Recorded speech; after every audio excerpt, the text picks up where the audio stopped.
ചാനലിലിട്ട് പ്രദർശിപ്പിക്കുന്നുണ്ട്. അപ്പം അതിനെപ്പറ്റി സംസാരിക്കാനായിരുന്നു. 27-ാം തീയതി എന്നുള്ള ഡേറ്റിൽ ഞാൻ MLA-നെ കണ്ടിട്ടില്ല. MLA-നെ ഇതുവരെ കണ്ടിട്ടില്ല ഞാൻ. അത് മാത്രമല്ല MLA-യുടെ വണ്ടി കയറി പോയെന്ന് പറയുന്നുണ്ട്. അങ്ങനെയാണെങ്കിൽ അവിടെ CCTV-യും മറ്റുള്ള ആളുകളുണ്ടാവും, കടക്കാരൊക്കെ ഉണ്ടാവും. അപ്പൊ അവർക്കൊക്കെ അറിയാൻ പറ്റും ഞാൻ അകത്ത് കയറിയിട്ടുണ്ടോ പോയിട്ടുണ്ടോ, ഞാൻ ആ സമയത്ത് അവിടെ വന്നിട്ടുണ്ടോ എന്നൊക്കെയുള്ളത്. പിന്നീട് ഒരു വീഡിയോ ക്ലിപ്പ് കാണിക്കുന്നുണ്ട്. ആ വീഡിയോ ക്ലിപ്പില് ഞാൻ, അനീബ മുന്നത്ത്, പിന്നെ പീറ്റർ കുപ്ലാശ്ശേരി, ഈ 3 പേരാണ് ഉള്ളത്. എന്നാല് ഈ 3 പേരില് ഞാൻ അവിടെ പോയി എന്നുള്ള സത്യ. എന്റെ ലോൺ അദാലത്തിൽ കിടക്കുക. അപ്പൊ ഞാൻ ഒപ്പിട്ട് കൊടുത്തിട്ടുണ്ടായിരുന്നു ഒരു വക്കീലിന്. 2.5 ലക്ഷം രൂപ അടച്ചേക്കാം, മാർച്ച് 31-ാം തീയതിക്കുള്ളിൽ അടച്ചേക്കാന്ന് ഞാൻ ഒപ്പിട്ട് കൊടുത്തിട്ടുണ്ടായിരുന്നു. അപ്പൊ അത് അടക്കാൻ എനിക്ക് കയ്യിൽ പൈസ ഉണ്ടായിരുന്നില്ല. ഞാൻ കേരള ഗ്രാമീൺ ബാങ്കിൽ നിന്ന് ഓവർ ഡ്രാഫ്റ്റ് ആയിട്ട് ഒരു 2 ലക്ഷം രൂപ എടുത്തിട്ടുണ്ട്. പിന്നെ മുത്തൂറ്റിന്ന് ഒരു 50,000 എടുത്തിട്ടുണ്ട്. അപ്പൊ ഈ പൈസയെ കൊണ്ട് അടക്കാന്നുള്ള ഇതിലാണ് ഞാനവിടെ പോയത്. പക്ഷെ ആ പൈസയെ കൊണ്ട് എനിക്ക് അടക്കാൻ പറ്റിയില്ല. അപ്പൊ അത് പറയാൻ വേണ്ടി ഞാനവിടെ പോയതാ. അങ്ങനെ പോയ സമയത്ത് എന്റെ ഹസ്ബൻഡിന്റെ കളിക്കൂട്ടുകാരനാണ് പീറ്റർ ജോസഫ്. അപ്പൊ ഈ പീറ്ററേട്ടൻ അത് മാത്രമല്ല ഞങ്ങളുടെ ഒരു ഫാമിലി ഫ്രണ്ട് കൂടിയാണ്. അപ്പൊ ഈ ചേട്ടനെ കണ്ടപ്പോ ഞാൻ സംസാരിച്ചു വേണ്ടിയിട്ട് അനീബൻ കുന്നത്ത് വന്നു എന്നോട് സംസാരിച്ചു. എന്തൊക്കെയുണ്ട് നിങ്ങളുടെ പാർട്ടി പ്രവർത്തനം എന്നൊക്കെ പറഞ്ഞ് സംസാരിച്ചു. ആ ഒരു വീഡിയോ ആണ് ആരോ എടുത്തിട്ടേക്കണത്. അല്ലാതെ അത് ഒരു ഡീലോ ഒന്നുമല്ല. അത് മാത്രമല്ല ഒരു ഡീല് നടത്താൻ പറ്റിയ സ്ഥലമാണത്. അത് കംപ്ലീറ്റ് CCTV-യും ഒക്കെ ഉള്ള ഒരു ബാങ്കാണ്. ആ ബാങ്ക് വെച്ച് ഒരു കാരണവശാലും ആർക്കായാലും ഒന്നും ചെയ്യാൻ പറ്റില്ല. പിന്നീട് എനിക്ക് പറയാനുള്ളത് BJP ചേർന്നതിനെ പറ്റി. അതായത് ഞാൻ എല്ലാ മതങ്ങളെ ഇഷ്ടപ്പെടുന്ന ഒരു വ്യക്തിയാണ്. അപ്പൊ മതവർഗീയത വരുത്തുന്ന ഒരു ഇതെനിക്ക് ഇഷ്ടമല്ല. അതുകൊണ്ട് മാത്രമാണ് ഞാൻ BJP-യിലേക്ക് പോവാത്തതും അതിനെ എതിർക്കുന്നതും. ഞാൻ സാബു ജേക്കബ് BJP-യിലേക്ക് പോയത് എന്തിനാണെന്ന് ചോദിച്ചപ്പോ സാബു ജേക്കബിന്റെ മറുപടി ഇതായിരുന്നു എന്നോട് പറഞ്ഞത്. അതായത് എന്നെ ഭീഷണിപ്പെടുത്തിയെന്ന് ഞാൻ പറഞ്ഞല്ലോ, ആ സമയത്താണ് ഇത് ചോദിച്ചപ്പോ പറഞ്ഞത്, ഞാൻ 2020 നിങ്ങൾക്ക് ഏൽപ്പിച്ചു തരാം, നിങ്ങൾക്ക് നടത്താൻ പറ്റുമെന്ന് ചോദിച്ചു. അപ്പൊ ഞാൻ ഒന്നും മിണ്ടാതിരുന്നപ്പോ എന്നോട് പറഞ്ഞു, ഞാൻ ആദ്യം കോൺഗ്രസ്സുകാരുടെ അടുത്ത് പോയിട്ട് അവരെ ഞങ്ങളെ 2020 അംഗീകരിച്ചില്ല, എടുത്തൂല. അതുകൊണ്ടാണ് ഞാൻ BJP-യിലേക്ക് പോയത്. അഥവാ ഇനി കോൺഗ്രസിലേക്ക് പോകണമെങ്കിൽ, കേന്ദ്രത്തില് കോൺഗ്രസ് ഭരണം ഏറ്റെടുക്കുകയാണെങ്കിൽ ഞാൻ കോൺഗ്രസിലേക്ക് പോകും, അന്ന് നിങ്ങൾ ഞങ്ങളുടെ കൂടെ ഉണ്ടാവും എന്നാണ് സാബു ജേക്കബ് എന്നോട് അന്ന് പറഞ്ഞത്. ആ ഒരു ഇതുണ്ട്. പിന്നെ പറയാനുള്ള എന്താണ്, ഈ ബാബു ദിവാകരനെ എടുത്തത് ഞങ്ങളോട് ആരോടും ഒരു ചർച്ചയും ചെയ്യാതെയാണ്. ഈ മണ്ഡലത്തിൽ നിൽക്കാൻ ആളുണ്ടായിരുന്നില്ല. അതുകൊണ്ട് അടൂരിലെ മുനിസിപ്പൽ ചെയർമാനെ വില കൊടുത്ത് വാങ്ങിച്ചതാ. ഞങ്ങളോട് ആരോടും ഒരു തീരുമാനം ഒന്നും എടുക്കാതെ. BJP പോയതും അതുപോലെ തന്നെയാ. ഞങ്ങളോട് ആരോടും ഒരു തീരുമാനം എടുക്കാതെ പെട്ടെന്ന് ഒരു പത്രസമ്മേളനം നടത്തി അതിലേക്ക് എടുക്കുകയും ചെയ്തത്. സത്യം പറഞ്ഞാൽ 1 രൂപ പോലും ഞാൻ ആദ്യമൊന്നും വാങ്ങിക്കേയില്ല. എനിക്ക് ഇവര് ഒരു ശമ്പളം നിശ്ചയിച്ചിട്ടുണ്ട്, 30,000 രൂപ മാസം. ആ ശമ്പളം പോലും വേണ്ടാന്ന് വെച്ചിട്ട്, അതായത് ആ ശമ്പളവും പഞ്ചായത്തിന്റെ ഓണറേറിയം ഉണ്ടെങ്കിൽ എനിക്ക് എന്റെ കടകൾ നിസ്സാരമായിട്ട് വീട്ടാൻ പറ്റുന്നു. പക്ഷെ ഈ ഇതുപോലും ഉപേക്ഷിച്ചിട്ട് ഞാൻ പോകുന്നത് എന്റെ ജീവൻ കൊതിച്ചിട്ടാണ്. എന്നെ ഭയങ്കര ടോർച്ചറിങ് ആയിരുന്നു അവര്. ഈ നിമിഷം എനിക്ക് ഇവിടെ ഇരിക്കാൻ ഭയങ്കര പേടിയാ. കാരണം വെച്ചാൽ എനിക്കൊരു വിറവലൊക്കെ ഉണ്ട്. അവര് എന്നെ ഇൻഡയറക്റ്റ് ആയിട്ട് കൊന്നുകളയെന്നുള്ള ഇതിലാ പറഞ്ഞത്. അത് മാത്രമല്ല, അവരുടെ കോർഡിനേറ്റർമാര് വിളിക്കും, ഒരു 11:15 വിളിച്ചിട്ട് പറയും 11:30 കൃത്യം ഗിറ്റക്സിൽ എത്തണം, എത്തിയില്ലെങ്കിൽ ശരിയാവൂല, 11:30 എത്താൻ പറയും. നമ്മൾ ഇവിടുന്ന് 2 വീലർ ഓടിച്ച് ഭയങ്കര കഷ്ടപ്പെട്ട് അത്രയും ദൂരം, 1 മണിക്കൂർ ദൂരമുണ്ട്. ആ ദൂരം പോയിട്ട് ചെല്ലുമ്പോ പറയണത്, നിങ്ങള് പഞ്ചായത്ത് കമ്മിറ്റിയിലെ അജണ്ടകൾ എന്തുകൊണ്ട് ഞങ്ങൾക്ക് അയച്ചു തന്നില്ല, എന്തുകൊണ്ട് ഞങ്ങളോട് ചർച്ച ചെയ്തില്ല, അങ്ങനെയുള്ള ചോദ്യങ്ങളും ഒക്കെയാ. ഒരുപാട് വഴക്കുകളൊക്കെ പറയാറുണ്ട് അവര്. അതായത് മാനസികമായിട്ട് ഒരുപാട് പീഡിപ്പിക്കും. ഇതുകൊണ്ടാണ് ഞാൻ ഇതിൽ നിന്ന് പിന്മാറാൻ കാരണം. എനിക്ക് ഡിപ്രഷന്റെ വക്ക് വരെ ഞാൻ എത്തിയായിരുന്നു. ഇതിൽ ഞാൻ തുടർന്ന് പോയാലും ഞാൻ ആത്മഹത്യ ചെയ്യേണ്ട ഒരു അവസ്ഥ വന്നാനെ. ആ അവസ്ഥ ഇല്ലാതിരിക്കാൻ വേണ്ടിയാണ് ഞാൻ ഇത് വേണ്ടെന്ന് വെച്ച് രാജിവെച്ചത്. എന്റെ ജീവന ഭീഷണിയുണ്ട്. കാരണം വേറെ ഒന്നുമല്ല, എനിക്ക് ഇയാൾ പറഞ്ഞത് ഒരു മെമ്പർ രാജിവെച്ച് പോയിട്ട് സ്കൂൾ ബസ് ഇടിച്ചിട്ട് ഒരു പോറൽ പോലും ഏൽക്കാതെ മരിച്ചു, കുടുംബം നശിച്ചു പോയി എന്നാണ്. അപ്പൊ ആ ഒരു ഗതി എനിക്ക് വരുത്തതെന്ന് പറയുമ്പോ എന്റെ ജീവന് ഭീഷണി അത്. എനിക്ക് സത്യം പറഞ്ഞ പേടിയാ, ജീവിക്കാൻ ഇപ്പൊ പേടിയുണ്ട്. എന്റെ കുടുംബത്തിനോ എനിക്കോ എന്തെങ്കിലും പറ്റിപ്പോകുന്നൊരു പേടിയുണ്ട്. 7 ലക്ഷം രൂപ ബാങ്കിൽ അടച്ചു തീർത്തു, ഇല്ല, എന്റെ ലോൺ തീർന്നിട്ടില്ല. എനിക്ക് 7 ലക്ഷം രൂപ അല്ല, 8 ലക്ഷത്തി സംതിങ് രൂപ ഉണ്ടെങ്കിൽ ലോൺ. അത് തീർന്നിട്ടില്ല, തീർത്തിട്ടും ഇല്ല. ഇവിടെ സൊസൈറ്റി ഇവിടെ അടുത്താണ്, നിങ്ങൾക്ക് പോയി അതിന്റെ ഡീറ്റെയിൽസ് എടുക്കാൻ പറ്റും. അദാലത്ത് വിളിച്ചിട്ട് 2-3 പ്രാവശ്യം ഞാൻ പോയിട്ടുണ്ട്. ഇപ്പൊ ഈ കഴിഞ്ഞ പ്രാവശ്യം പോയായിരുന്നു. കാരണം വെച്ചാല് എന്റെ വീട് ജപ്തിയാകാതിരിക്കാൻ ഞാൻ നോക്കണ്ടേ, അതിനായിട്ട് മാത്രമാണ് ഞാൻ പോയിട്ടുള്ളത്. 27-ാം തീയതി വൈകുന്നേരം കോലഞ്ചേരിയിൽ വെച്ച് മുല്ലമ്മയുടെ ഞാൻ ഈ ഇലക്ഷൻ വർക്ക് തുടങ്ങിയിട്ട് ഞാൻ MLA കണ്ടിട്ട് പോലുമില്ല. ഇവിടെ എന്താണ് പഞ്ചായത്തിലെ MLA വന്നെന്ന് പറഞ്ഞു. പക്ഷെ ആ സമയത്ത് പോലും ഞാൻ പഞ്ചായത്തിൽ ഉണ്ടായിരുന്നില്ല. ഞാൻ വാർഡുകളിൽ ഓരോരുത്തരുടെ പരാതികൾക്ക് അത് തീർക്കാൻ പോകലായിരുന്നു. അതായത് ഞാൻ നിൽക്കുന്നിടത്തോളം കാലം സത്യസന്ധമായിട്ട് നിൽക്കണം എന്നുള്ളൊരു ആഗ്രഹം മാത്രമേ ഉണ്ടായിരുന്നുള്ളൂ. പിന്നെ ഈ പുള്ളിക്കാരൻ പറഞ്ഞില്ല വലിയൊരു ഡീല് നടത്തിയെന്ന്. ആ ഡീല് നടത്തിയെങ്കിൽ ഈ ഞാൻ പറയട്ടെ, ഇവര് ഞാനൊരു തെളിവ് കാണിച്ചിട്ടാട്ടെ. ഇവര് വെച്ചാല് എല്ലാ ആൾക്കാർക്കും പൈസ കൊടുക്കാറുണ്ട്. അതായത് പൈസ കൊടുക്കാറുണ്ട്. അതായത് ഈ നമ്മൾ വീടുകൾ കയറൂലേ, കയറുമ്പോൾ 15 രൂപ 15,000 രൂപ വെച്ച് എല്ലാ സ്ഥാനാർത്ഥികൾക്കും കൊടുക്കാറുണ്ട് വീട് കയറുന്നതിന്. അപ്പൊ ഈ പൈസയുടെ കണക്ക് ചോദിച്ചായിരുന്നു. അപ്പൊ എല്ലാരും കള്ളക്കണക്ക് എഴുതിയിട്ട് 25,000 രൂപയായി 30,000 രൂപ ഇതൊക്കെ പറഞ്ഞിട്ട് കള്ളക്കണക്ക് എഴുതി കൊടുക്കും. പക്ഷെ എനിക്കത് എഴുതി കൊടുക്കാൻ അറിയാൻ പാടില്ലാത്തതുകൊണ്ട് ഞാൻ 6,000 രൂപ തിരിച്ച് വാർഡ് പ്രസിഡന്റിന് ഇട്ട് കൊടുത്തു. അത് ഇട്ട് കൊടുക്കാൻ വേണ്ടി അവര് എന്നോട് നിർബന്ധിച്ചു. അങ്ങനെ ഇട്ട് കൊടുത്തു. 15 രൂപ വെച്ചിട്ട് 6,000 രൂപ തിരിച്ചിട്ട് കൊടുത്തു, കള്ളക്കണക്ക് എഴുതാൻ പറ്റാത്തതുകൊണ്ട്. ഈ നിസ്സാര 6,000 രൂപയ്ക്ക് കണക്ക് എഴുതാൻ പറ്റാത്ത എനിക്ക് 20 ലക്ഷം രൂപ ഡീൽ ചെയ്യാൻ പറ്റുമെന്ന് എനിക്കറിയില്ല.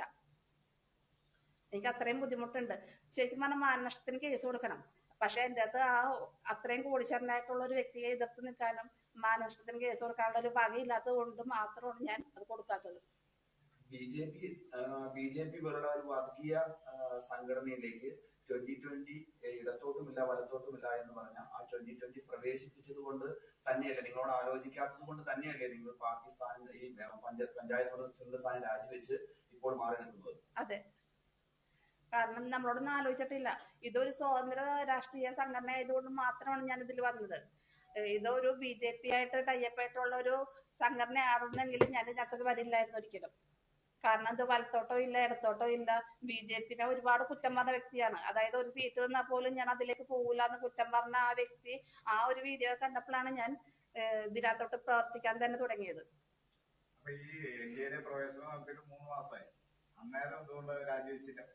ഞാൻ NDA പ്രവേശനം നടത്തിയിട്ട് 3 മാസമായെങ്കിലും ഞാൻ ഇതിനകത്ത് പിടിച്ചു നിന്നായിരുന്നു. കാരണം വെച്ചാൽ എന്നെ ജയിപ്പിച്ച ഒരു സംഘടനയാണല്ലോ.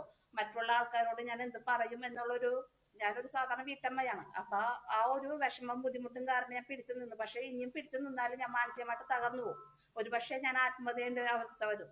അതുകൊണ്ട് മാത്രമാണ് ഞാൻ ഇപ്പോ രാജിവെച്ചത്. ഞാൻ പറഞ്ഞപ്പോഴാണ് എന്നെ കുറെ ഭീഷണിപ്പെടുത്തിയത്. അത് മാത്രമല്ല അവര് ഒരുപാട് കമ്മിറ്റികൾ വിളിച്ചായിരുന്നു. ആ കമ്മിറ്റിയിലൊക്കെ എന്നെ ശരിക്കും പറയാ ക്രൂശിക്കായിരുന്നു, ഒരുപാട് മാനസികമായിട്ട് ക്രൂശിക്കായിരുന്നു. 2020 മറ്റ് മെമ്പർമാര് പേടിച്ചിട്ടാണ് നിൽക്കുന്നത് അവിടെ. പേടിച്ചിട്ടെന്ന് വെച്ചാൽ അവർക്ക് ഒരു 20,000 രൂപ വെച്ച് കിട്ടും. പക്ഷെ ആ 20,000 രൂപ ഇപ്പൊ കൊടുക്കുന്നില്ല, 15 രൂപ കൊടുക്കുന്നത്. ആ ഒരു പൈസക്ക് വേണ്ടിയും പിന്നെ ഇവരുടെ ഇതിന്ന് പോന്നാല് ഇവരുടെ ജീവൻ ഭീഷണിയാണെന്നുള്ള ഒരു പേടി. എന്റെ ഒരു ധൈര്യം മറ്റുള്ളവർ കാണിക്കുന്നില്ല എന്നുള്ളൂ. സാബു ജേക്കബ് എന്നെ ടെക്സിലോട്ട് വിളിച്ചു. ഇങ്ങനെ നേരെ ഇങ്ങനെ ഇരുന്നിട്ട് ആണ് എന്നെ ഭീഷണിപ്പെടുത്തിയത്. അതെനിക്ക് റെക്കോർഡ് ചെയ്യാനൊന്നും പറ്റില്ല. കാരണം വെച്ചാല് അതൊരു കൊട്ടാരം പോലത്തെ ഒരു സ്ഥലം. ആ സ്ഥലത്തേക്ക് അവരുടെ പെർമിഷൻ ഇല്ലാതെ കയറാനും പറ്റില്ല, ഇറങ്ങാനും പറ്റില്ല. അതിങ്ങനെ തമ്പൊക്കെ വെച്ച് കയറുന്ന ഒരു സ്ഥലമാണ്. അപ്പം ആ സ്ഥലത്ത് വെച്ച് നമുക്ക് ഇയാൾ പറയുന്നതെല്ലാം കേട്ടിരിക്കാനേ പറ്റുള്ളൂ. അയാളെ എതിർക്കാനൊന്നും പറ്റില്ല. പ്രതികരിച്ചായിരുന്നു. അതുകൊണ്ടാണ് എന്നെ ഭീഷണി മുഴക്കിയത്. ഞാൻ സാബു ജേക്കബിനോട് നേരത്തെ പറഞ്ഞാണ്, കോർഡിനേറ്റർമാരോടൊക്കെ പറഞ്ഞാണ് ഞാൻ രാജിവെക്കാൻ പോവാന്ന്. അപ്പൊ പറഞ്ഞതെന്ന് വെച്ചാല് നിങ്ങള് ബാലചാബല്യം കാണിക്കരുത് എന്നാണ് പറയുന്നത് കോർഡിനേറ്റർമാര്. ഇപ്പോൾ രാജിവെച്ചതിന് ശേഷം താങ്കൾ മറ്റുള്ള മെമ്പർമാരുമായി ആശയവിനിമയം നടത്തിയിരുന്നു? ഏത് 2020 മെമ്പർമാരുമായിട്ടാ? ഇല്ല. അവരാരെന്നെ വിളിക്കാറില്ല. അവര് ഞാൻ NDA എതിർത്തപ്പോ തുടങ്ങി അവര് എന്നെ ഒറ്റപ്പെടുത്തിയ ഒരവസ്ഥയായിരുന്നു. അതായത് ഒറ്റപ്പെടുത്തി, മറ്റേ മാനസികമായി അതായത് 11ാം വാർഡ് മെമ്പറാണ് ഇതിനെല്ലാം തുടക്കം പറഞ്ഞത്. 13ാം വാർഡ് മെമ്പർ 11ാം വാർഡ് മെമ്പർ മഞ്ജു ജോർജ്, പുള്ളിക്കാരത്തിയാണ് ഇതിലെല്ലാം തുടക്കമിട്ടതും. ഇവിടെ നടക്കുന്ന കാര്യങ്ങളെല്ലാരും, പഞ്ചായത്തിൽ നടക്കുന്ന കാര്യങ്ങളെല്ലാരും കോർഡിനേറ്റർമാരെ അറിയിക്കുന്നതൊക്കെ ഈ വ്യക്തിയാണ്. ഈ ഇലക്ഷനുമായി ബന്ധപ്പെട്ട് വീട് കയറുമ്പോൾ ഇപ്പോൾ കിറ്റും മറ്റു സാധനങ്ങളൊക്കെ കൊടുക്കുന്നുണ്ട് എന്ന് പൊതുവെ പരാതി ഉണ്ട്, ശരിയാണോ? അവര് ഇപ്പൊ കൊടുത്തെന്ന് അറിയില്ല, കഴിഞ്ഞ പഞ്ചായത്ത് ഇലക്ഷന് മുമ്പ് കൊടുത്തായിരുന്നു. ഈ നിയമസഭാ തെരഞ്ഞെടുപ്പിൽ കിറ്റ് കൊടുക്കുന്ന ഒരു കാര്യം പറയുന്നുണ്ട്. അതിനെപ്പറ്റി ഇപ്പൊ എനിക്ക് അറിയില്ല. കാരണം വെച്ചാൽ ഞാനിപ്പോ അവരെന്നെ ഒരു കാര്യത്തിനും വിളിക്കാറുമില്ല, അറിയിക്കാറുമില്ല. NDAല് വർക്ക് ചെയ്യാത്ത കാരണം, അതായത് നരേന്ദ്രമോദി ചെന്നപ്പോഴും ഞാൻ പോയില്ല, അമിത്ഷാ വന്നപ്പോഴും പോയില്ല, പിന്നെ പട്ടിമറ്റത്ത് അവരുടെ ഒരു പാർട്ടി ഓഫീസ് എന്തോ ഉദ്ഘാടനം ചെയ്തില്ലേ, അപ്പൊ അതിന് പോയില്ല. MLA-ക്കെതിരെ ഞാൻ പോയില്ല. അപ്പൊ അങ്ങനെയുള്ള കാര്യങ്ങള്, MLA എന്ന് പറയുമ്പോൾ ശ്രീനിധൻ MLA-ക്കെതിരെ ഒരു മാർച്ച് നടത്തിയായിരുന്നു. അപ്പൊ അതിനൊന്നും ഞാൻ പോയില്ലായിരുന്നു. അപ്പൊ അതുകൊണ്ട് തന്നെ ഇവരെന്നെ ഒറ്റപ്പെടുത്തി ഇട്ടേക്കായിരുന്നു. ആവശ്യപ്പെട്ടായിരുന്നു. എന്തുകൊണ്ടാ വരാത്തേന്ന് വെച്ചതിനോട് വരൂല്ലെന്ന് വെച്ചപ്പോ ഞാൻ പറഞ്ഞു വരില്ല, നിങ്ങൾക്ക് അറിയാവുന്ന കാര്യമല്ലേന്ന് വെച്ചപ്പോ പറഞ്ഞു എന്തുകൊണ്ടാണ് ഇത് വരാത്തതെന്ന് വെച്ചപ്പോ ഞാൻ പറഞ്ഞു നിങ്ങൾക്ക് അറിയാവുന്ന കാര്യമല്ലേ, അതുകൊണ്ട് ഞാൻ വരില്ല. അപ്പൊ വരാതിരിക്കുന്ന ഉറപ്പ് ഞാൻ പറഞ്ഞില്ല, വരില്ല, നിങ്ങൾ പോകുമെന്ന് പറഞ്ഞ് ഞാൻ നടന്നു പോകരുത്. അതും കോർഡിനേറ്റർമാരാണ് സംസാരിച്ചത്.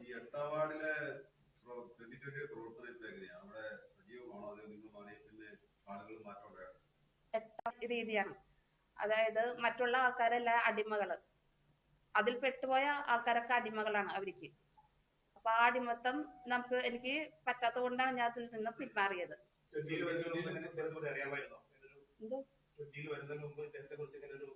20 വരുന്നക്കാട്ടി മുമ്പ്, അതായത് ഇവര് വർണ്ണക്കടലാസിൽ പൊതിഞ്ഞ വിഷം എന്നൊക്കെ പറയില്ലേ, ആ ഒരവസ്ഥയായിരുന്നു.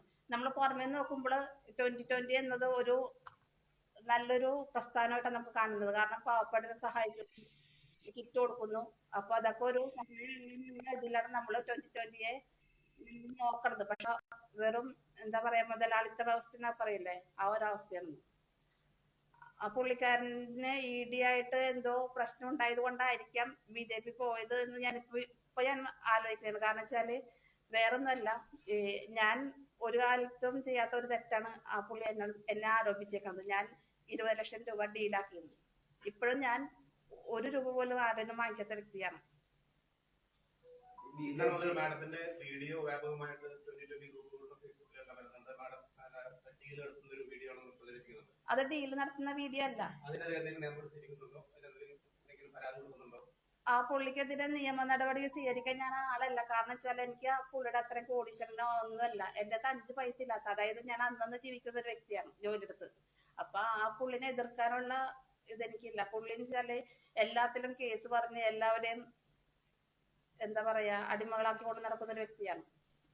BJP മുന്നണിയിൽ 2020 പ്രവേശിച്ചതുകൊണ്ടായ ആ വ്യത്യാസം എങ്ങനെയാണ് നമുക്ക് പെട്ടെന്ന് അനുഭവപ്പെട്ടത്? BJP മുന്നണിയിലേക്ക് പ്രവേശിച്ചപ്പോൾ ഉണ്ടായ വ്യത്യാസം 2020-ൽ നിന്ന് അവർക്ക് വെച്ചാല് BJP മുന്നണിയിൽ വന്നപ്പോ ഇവർക്ക് ഒന്നുകൂടി ധൈര്യമായി. ഇവര് പറയണത് ഇന്നൊരു പാർട്ടിക്കാരും നമ്മളെ തൊടില്ല, ഇന്നൊരാൾക്കാരും നമ്മളെ ഇതാക്കില്ല എന്ന് പറഞ്ഞിട്ട് അവര് ഭയങ്കര ധൈര്യത്തില് എന്താ പറയാ ഒന്നുകൂടി അടിമയാക്കാൻ ആൾക്കാരെ പോയതാ.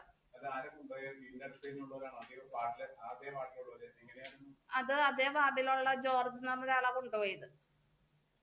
പക്ഷെ അതൊക്കെ വെറും തട്ടിപ്പായിരുന്നു ഇപ്പൊ എനിക്ക് മനസ്സിലാക്കാൻ കഴിയുന്നത്. ആ കൊടുത്തായിരുന്നു. അയ്യോ, ഞാൻ ഒരു മുന്നണിയിലേക്കും തൽക്കാലത്തൊക്കെ ഇല്ല. കാരണം എനിക്ക് താങ്ങാൻ പറ്റില്ല. ഞാൻ മെമ്പർ സ്ഥാനവും പ്രസിഡന്റ് സ്ഥാനവും രാജിവെച്ചു. പിന്നെ 2020 രാജി പ്രഖ്യാപിക്കുകയും ചെയ്തു.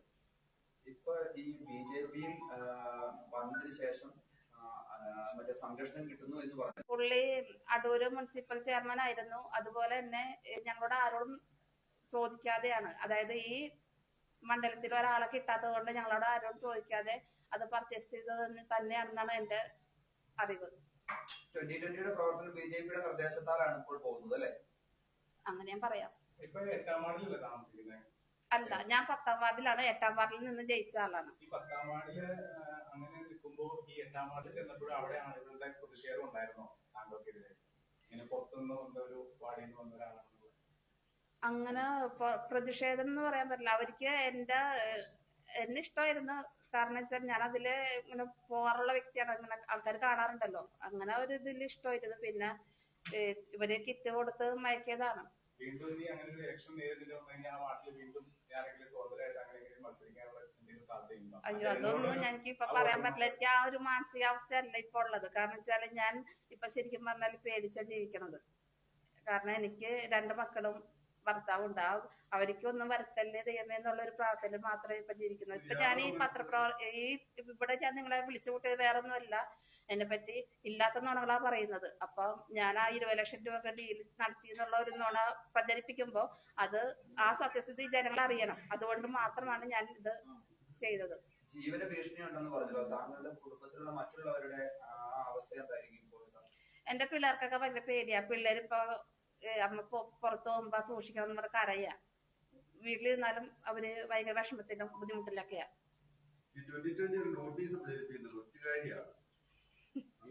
അവർക്ക്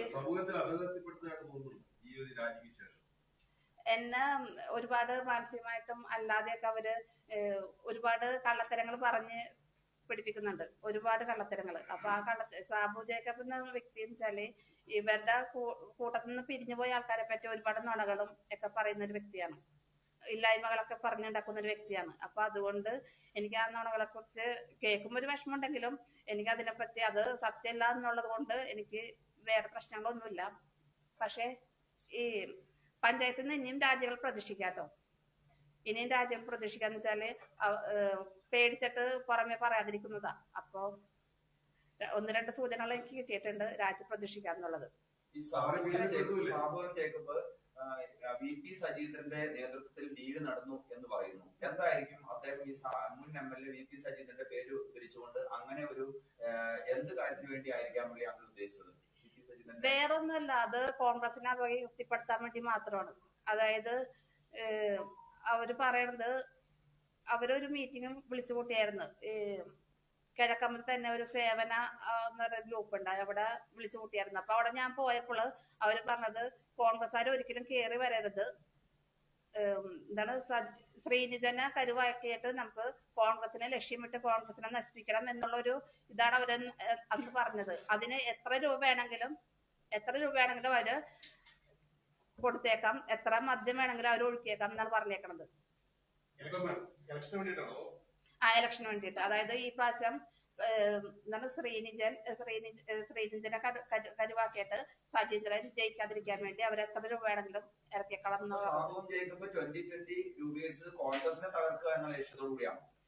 അതായിരിക്കാം, പറയാൻ പറ്റില്ല. ഈ ഇപ്പൊ മത്സരിക്കുന്ന ഈ BJP മുന്നണി സ്ഥാനാർത്ഥി ബാബു ദിവാകരനോട് പറയാനുണ്ടോ? അല്ല, ആ പുള്ളി എന്നെ പോലെ തന്നെ പെട്ടുപോയതാ. ആ പുള്ളി ഡീലില് മറിഞ്ഞാണെങ്കിൽ അത് ഭാവിയിൽ അത് ആ പുള്ളിനെ അനുഭവിക്കും. ആ പുള്ളിനെ ഇതേപോലെ രാജിവെച്ച് പോവാൻ ചാൻസ് ഉണ്ട്. കാരണം വെച്ചാൽ അത് ഒരു എന്താ പറയാ 2020 എന്നത് ഒരു വർണ്ണക്കടലാസിൽ പൊതിഞ്ഞൊരു വിഷമാണ്. ഇത്ര എനിക്ക് പറയാനുള്ളൂ. ദയവായി വേറെ ക്വസ്റ്റ്യൻസ് ഒന്നും ചോദിക്കലേ.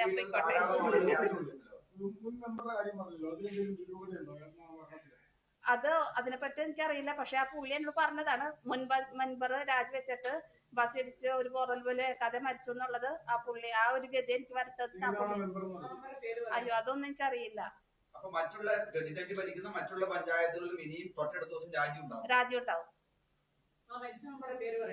അയ്യോ, അതെനിക്കറിയില്ല. അത് സാബു ജേക്കബ് എന്നോട് പറഞ്ഞതാണ്. അതിനെ കുറിച്ച് കൂടുതലായിട്ടൊന്നും എനിക്കറിയില്ല. എന്നാ ശരി. എന്നാ